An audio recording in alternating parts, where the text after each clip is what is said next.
اب یہ حضور علیہ السلام نے اپنے نبوی خصال کو ظاہر فرمایا، چونکہ بکریاں چرانا نبیوں کی سنت ہے، اور حضور نے یہ سنت بچپن میں ہی ادا فرما دی ہے، اعلان نبوت کے بعد نہیں، بلکہ اپنے بچپن میں ہی سرکار نے یہ نبیوں والی سنت ادا فرمائی کہ بکریاں چرانے۔ اب جب حضور علیہ السلام بکریاں چرانے کے لیے جایا کرتے تھے تو کیفیت یہ تھی کہ باقی عام بہن بھائی جب عام دنوں میں جایا کرتے، دھوپ میں جاتے تو دھوپ میں واپس آتے تھے، لیکن جب ساتھ میں پیارے آقا صلی اللہ علیہ وسلم ان کے ساتھ جانے لگے تو حضور کی برکت سے کیفیت یہ ہے کہ جب پیارے آقا گھر سے باہر نکلتے ہیں تو بادل سایہ فگر ہو جاتا ہے، اور حضور کی برکت سے اب ان کے بہن بھائی بھی وہ فیض حاصل کر رہے ہیں۔ اچانک سے ایک واقعہ رونما ہوا اور حضرت حلیمہ کے بچے دوڑے دوڑے حضرت حلیمہ کے پاس آئے کہ دو شخص آئے اور انہوں نے ہمارے بھائی محمد صلی اللہ علیہ وسلم کو قتل کر دیا۔ وہ تو حیران و پریشان ہو گئی، یہ کیا مصیبت آن پڑی؟ تو وہ اور ان کے شوہر فٹافٹ دوڑے دوڑے گئے تو دیکھا کہ آپ صلی اللہ تعالی علیہ وسلم سہمے ہوئے اور سمٹ کر بیٹھے ہوئے ہیں۔ ان سے پوچھا بیٹے کیا ہوا؟ تو آپ نے فرمایا کہ دو افراد آئے تھے، انتہائی سفید اجلے چمکتے ہوئے کپڑے پہنے ہوئے تھے، انہوں نے مجھے سیدھا سیدھا لٹا دیا اور لٹانے کے بعد حلق سے لے کے ناف تک میرے سینے کو چیرا ہے، اور چیرنے کے بعد میرے دل کو نکالا ہے اور اسے دھویا ہے، دھونے کے بعد واپس رکھ دیا، اور پھر انگلی پھیری تو سینا جڑ گیا۔ اب ایک ایسی بات تھی کہ عام بندہ اس کیفیت کو سمجھنے سے قاصر ہے۔ اوپن ہارٹ سرجری اگر ہو تو ایسا تو ہو ہی نہیں سکتا کہ بندہ اپنے ہوش و حواس میں ساری کیفیت دیکھے۔ دوسرا جب کٹ لگے گا تو خون بھی نکلے گا، تیسرا جب دل ہی نکل گیا تو پھر زندگی کہاں سے بچے گی؟ زندگی ختم ہو جائے گی۔ اب کسی کے اندر یقیناً یہ کیفیت نہیں تھی کہ اس وقت اس بات کو سمجھ سکے، لیکن اللہ سبحانہ و تعالیٰ اپنے حبیب کی عظمتوں کا اظہار فرما رہا تھا اور یہ سمجھانا چاہ رہا تھا کہ بشر تو یہ ضرور ہیں مگر ہے افضل البشر، یعنی اپنے جیسا بشر نہ سمجھنا۔ اللہ سبحانہ و تعالیٰ جب چاہے ان کی بشریت پر ان کی نورانیت کو غالب فرما دے، اور پھر یہ بشری لبادہ اپنی تمام تر ضروریات اور کیفیات سے بالا تر ہو جائے اور نور محمدی صلی اللہ علیہ وسلم اس میں جلوہ گر ہو جائے۔ پھر جب جسم کاٹا جائے تو خون نہیں نکلتا بلکہ نور کی شعائیں نکلتی ہیں۔ جب سینہ دل نکال دیا جائے تو اس جسم پر کوئی اثر نہیں پڑتا، چونکہ نور کے ساتھ تعلق اس کا جڑا ہوا ہوتا ہے، اور جب یہ دل نکل جائے تو آنکھیں بند نہیں ہوتی، آنکھیں روشن ہیں، جو کبھی اس کا تعلق دل کے ساتھ نہیں بلکہ نور علی نور اللہ عز و جل کے نور کے ساتھ ہے۔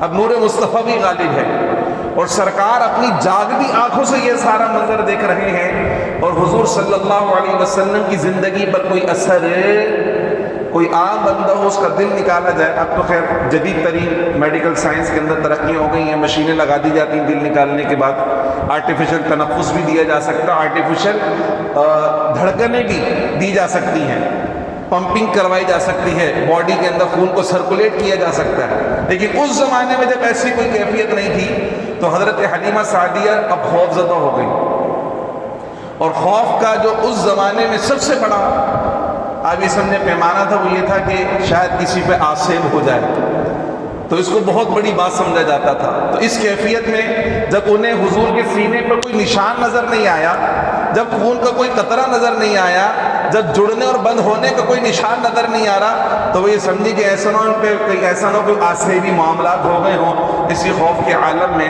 وہ پیارے آقا صلی اللہ علیہ وسلم کو لے کر مکے آئیں، اور حضرت آمنہ کی جب حوالے کیا تو حضرت آمنہ نے پوچھا تھا حلیمہ تم تو بڑے شوق سے لے کر گئی تھی، اب ایسی بدحواسی کے عالم میں لانے کی کیا ضرورت پیش آئی؟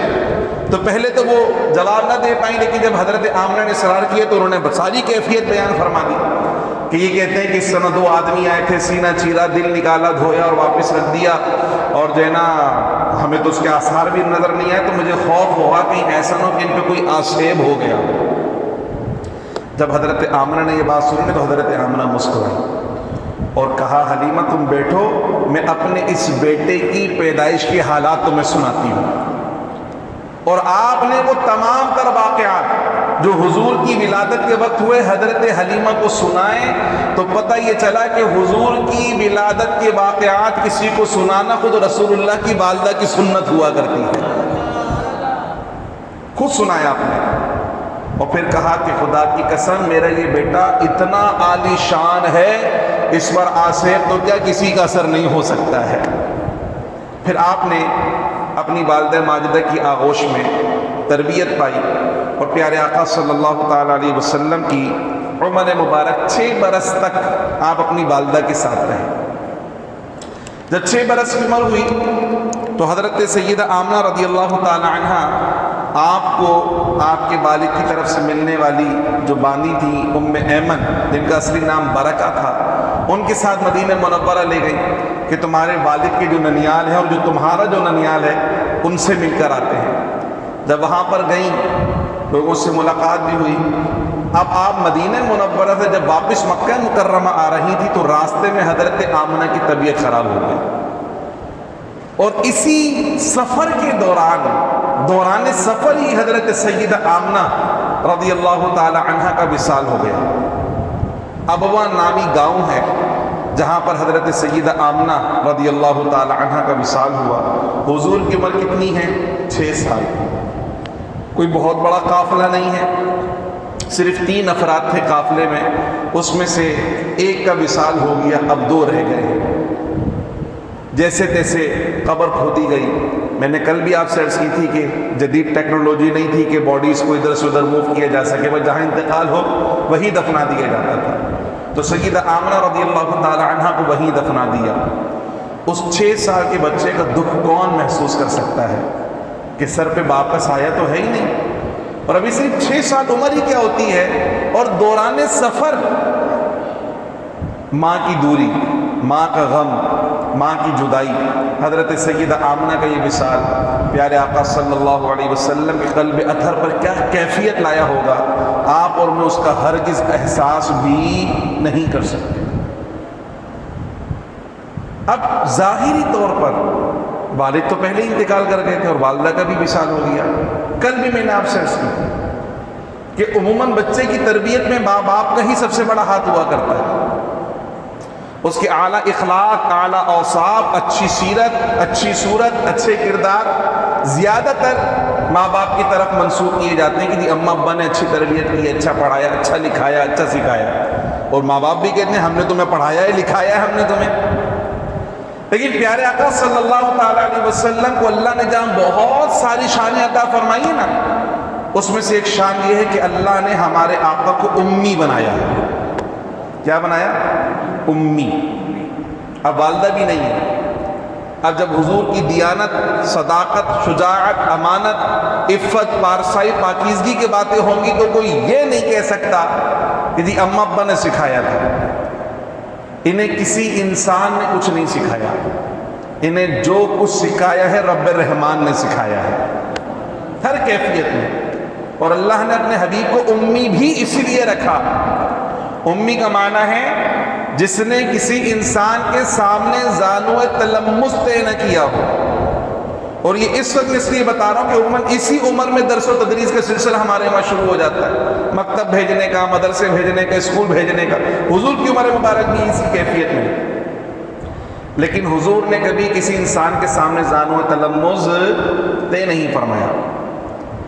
اور اللہ سبحانہ و تعالیٰ نے اپنے حبیب کو یہ شان عطا فرمائی امی رکھنے کی کہ آپ نے کبھی کسی انسان سے کچھ نہیں سیکھا، لیکن علم کا کوئی گوشہ ایسا نہیں ہے جو سینہ مصطفیٰ میں موجود نہ ہو۔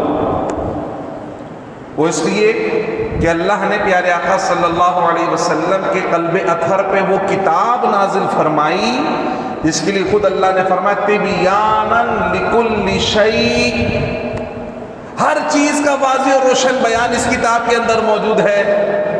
ہر چیز کا روشن اور واضح بیان اس کتاب کے اندر موجود ہے، اور یہ کتاب سینہ مصطفیٰ کے اندر موجود ہے۔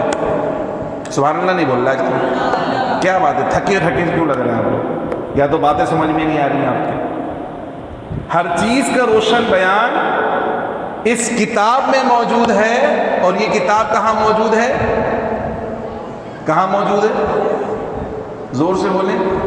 سینہ مصطفیٰ میں موجود ہے۔ علی قلبک نزل بہ الروح الامین علی قلبک لتکون من المنذرین۔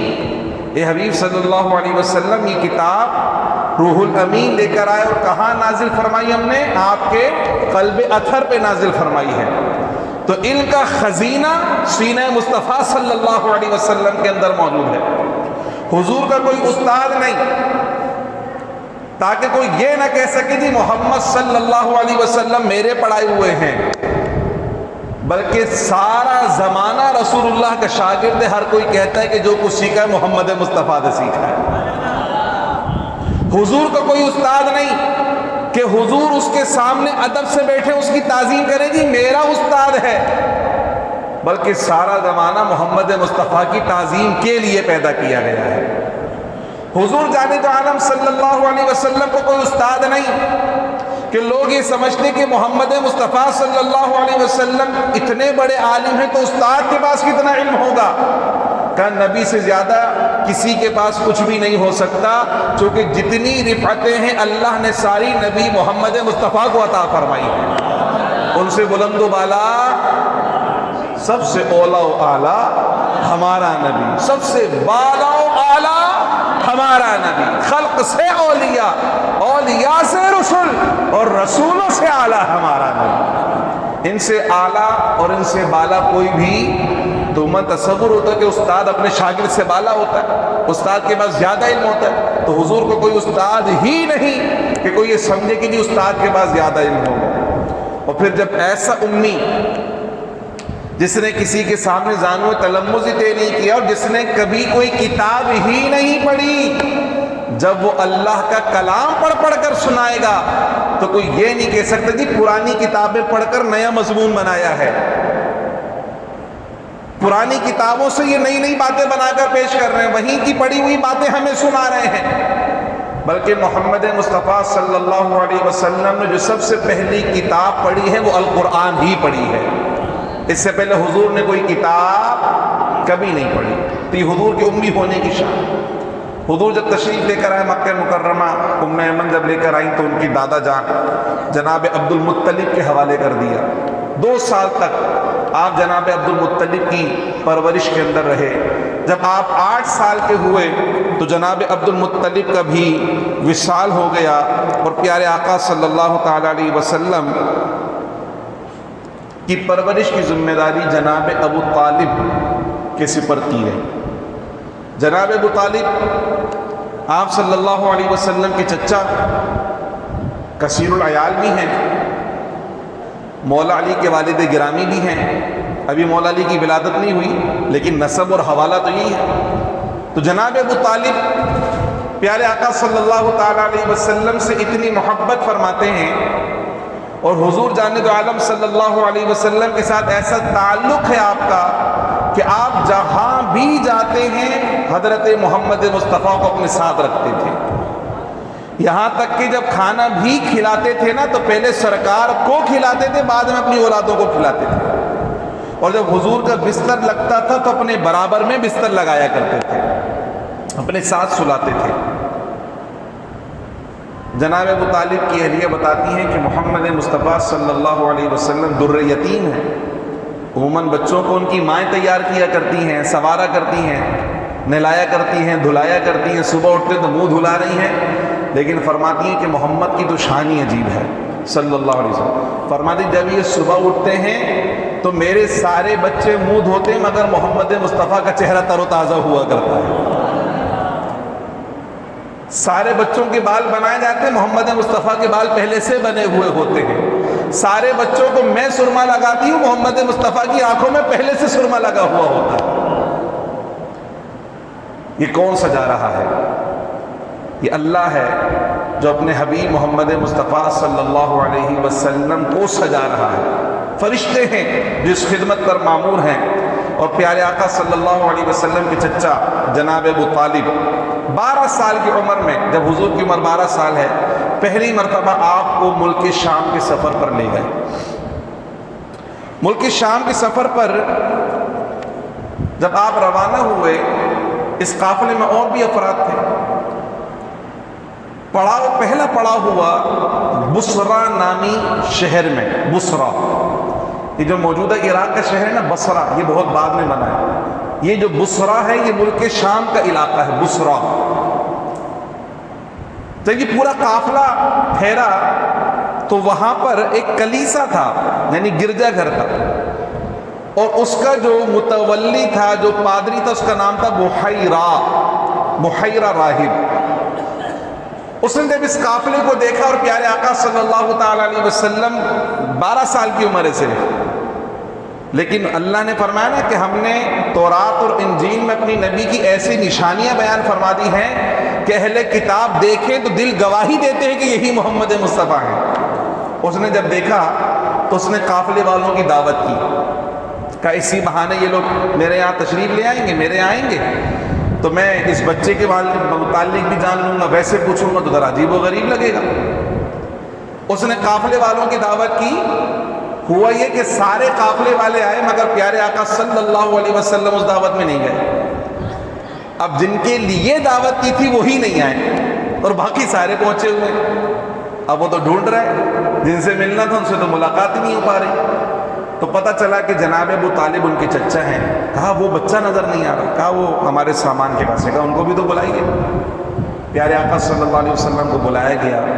اس بحیرہ راہب نے جناب ابو طالب سے کہا کہ اے ابو طالب، یہ کوئی عام بچہ نہیں ہے۔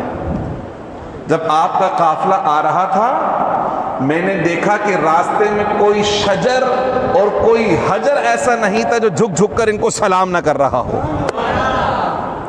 ہر شجر ہر حجر انہیں سلام کر رہا تھا۔ اور جس جگہ پڑاؤ ڈالا ہے یہ جگہ عام لوگوں کی نہیں، یہاں نبی پڑاؤ ڈالا کرتے ہیں۔ کہ یہ آخری نبی کی نشانیوں میں سے نشانی ہے اور ان کے کندھوں کے بیچ میں مہر نبوت موجود ہے۔ میں آپ کو یہ وصیت یا نصیحت کرتا ہوں کہ آپ انہیں آگے لے کر نہ جائیے گا، کیونکہ یہودی ان کے انتظار کے اندر بیٹھے ہوئے ہیں، وہ انہیں کوئی نقصان نہ پہنچا دیں۔ آپ اپنا سامان تجارت یہیں فروخت کریں اور واپس مکے تشریف لے جائیں۔ یہ حضور کی نشانیاں جو ہم نے پہلے درس کے اندر بیان کی تھی، مطلب واقعتاً ایسا ہے کہ حضور کی نشانیاں بیان ہوئی، جبھی تو بحیرہ پہچانا، وہ تو جانتے نہیں تھا، لیکن ایسی واضح نشانیاں کہ آنکھیں دیکھیں تو فوراً دل گواہی دیتا ہے کہ یہ محمد مصطفیٰ صلی اللہ علیہ وسلم۔ اور ایک حیرت یہاں پر یہ بھی ہوتی ہے، ابھی حضور نے اعلان نبوت نہیں کیا، لیکن جن کے بیچ میں حضور نے 40 سال گزارے تھے، جب ان کے سامنے اعلان کیا تو وہ نہیں مانے۔ اور یہ وہ لوگ ہیں جو ہزاروں سال سے حضور کا انتظار کر رہے ہیں کہ وہ کب آئیں گے، جن کے قصیدے حضرت عیسیٰ ابن مریم نے ہمیں سنائے ہیں۔ 571 سال کا فرق ہے حضرت سیدنا عیسیٰ علیہ السلام اور ہمارے پیارے آقا صلی اللہ علیہ وسلم کے زمانے میں۔ اب آپ واپس مکہ مکرمہ تشریف لے کر آئے تو ایک مرتبہ مکے میں سخت قحط پڑ گیا۔ لوگوں نے دعا کے لیے سوچا بھائی دعا کرواتے ہیں، تو اس زمانے میں بت بھی تھے اور مشرک شرک بھی بہت زیادہ ہوتا تھا، تو لوگوں نے سوچا کہ جی بتوں کے لیے کچھ نظر بدر چڑھاتے ہیں، بتوں کی بارگاہ میں کچھ نذرانہ پیش کرتے ہیں، شاید بارش ہو جائے۔ تو کسی حسین بوڑھے نے کہا کہ بتوں کے پاس جانے کے بجائے تمہارے درمیان ابراہیم کی نسل میں سے جناب ابو طالب موجود ہیں، تم ایسا کرو ان کے پاس جاؤ اور ان کو کہو کہ وہ دعا کریں، یقیناً تمہاری مراد پوری ہو جائے گی۔ جناب ابو طالب کے دروازے پہ سب جمع ہوئے کہ ابو طالب آپ کے سامنے کہ دیکھیں قحط کتنا سخت پڑا ہے، جانور پیاس سے بلبلا رہے ہیں اور سارا جو سبزہ وہ سوکھا ہو چکا ہے، پانی کی بوند بوند کو ہم لوگ ترس گئے، آپ چلیے ہمارے ساتھ اور دعا کریں۔ جناب ابو طالب لوگوں کی بات سن کر پیارے آقا محمد مصطفیٰ صلی اللہ علیہ وسلم کا ہاتھ پکڑا اور حرم میں آ گئے، اور حضور جانب عالم صلی اللہ علیہ وسلم کو کعبے کی دیوار سے ٹیک لگا کر بٹھا دیا، اور باقی سارے ساتھی دعا کرنے کے اندر مشغول ہو گئے۔ اب یہ سب گڑ گڑا کر دعائیں کر رہے ہیں بارش کے لیے، اور مصطفیٰ جان رحمت نے اپنی انگلی آسمانوں کی طرف اٹھا دی